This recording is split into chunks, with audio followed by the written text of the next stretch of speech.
Give me your tired, your poor, your huddled masses yearning to breathe free. The wretched refuse of your teeming shore, send these, the homeless, tempest-tossed to me. I lift my lamp beside the golden door. America, land of the free and home of the brave. But how free are we, and what defines bravery? Join me as we scrutinize America's foundation of equality and freedom in My Shot by Lin-Manuel Miranda, America in 4 Minutes by Brandon Wellington, America by Tony Hoagland, and Guidelines by Lisa Sueur-Majaj, with transitions of The Tragic Condition of the Statue of Liberty by Bernadette Meyer and Emma Lazarus. This is not a moment. It's a movement where all the hungriest brothers with something to prove went. We roll like Moses, claiming our promised land. Foes oppose us. We take an honest stand. And if we win our independence, is that a guarantee of freedom for our descendants? Or will the blood we shed begin an endless cycle of vengeance and death with no defendants? I know the action in the streets is exciting, but between all the bleeding and fighting, I've been reading and writing. We need to look at our financial situation. Are we a nation of states? What's the state of our nation? Give me your gentrification of the Lower East Side, including all the well-heeled young Europeans that will take apartments without leases.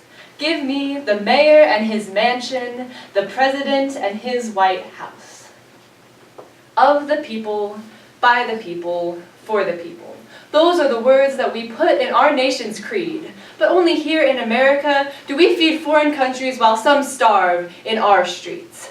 Only right here, at age 18, can you qualify to die in a war with bombs and guns, but you can't have your first bottle of rum until you turn 21. This is America, home of the brave, home of the wealthy, rich, home of the paid. It's also home of the homeless, the hurt, the deceived, home of natural disasters that left families in need. Some say that this is the home of hatred and the home of greed.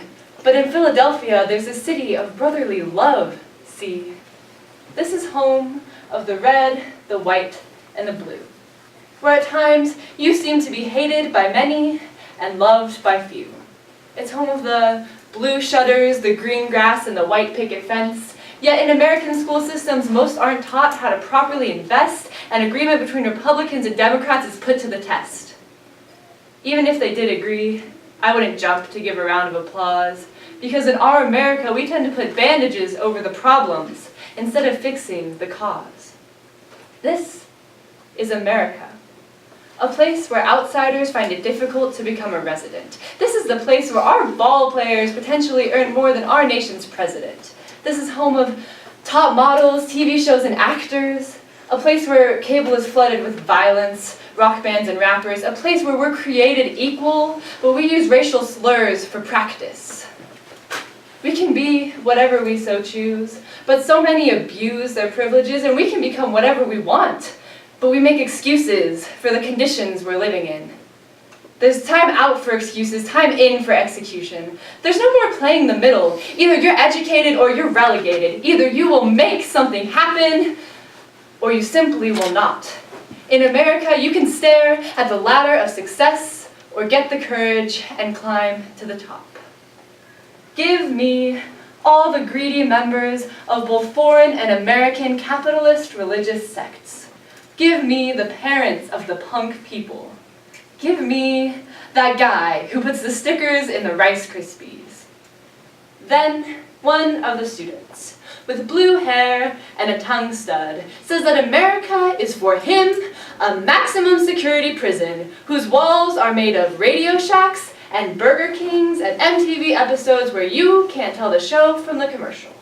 He feels buried alive, suffocated under the thick satin quilt of America, and I wonder if this is a legitimate category of pain, or whether he's just spin-doctoring a better grade.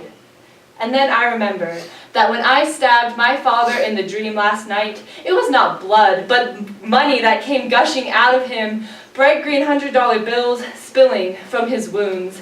And this is the weird part, he gasped, "Thank God, those Ben Franklins were clogging up my heart." And I look at the student with his acne and his cell phone and his phony ghetto clothes, and I think, I am asleep in America too. And I don't know how to wake myself either.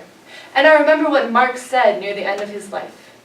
I was listening to the cries of the past when I should have been listening to the cries of the future.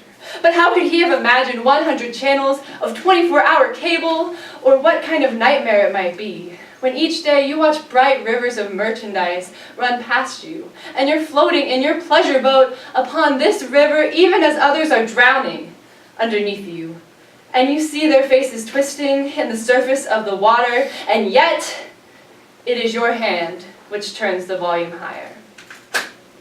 Give me the cops who laugh and sneer at meetings where they demonstrate the new use of mace and robots.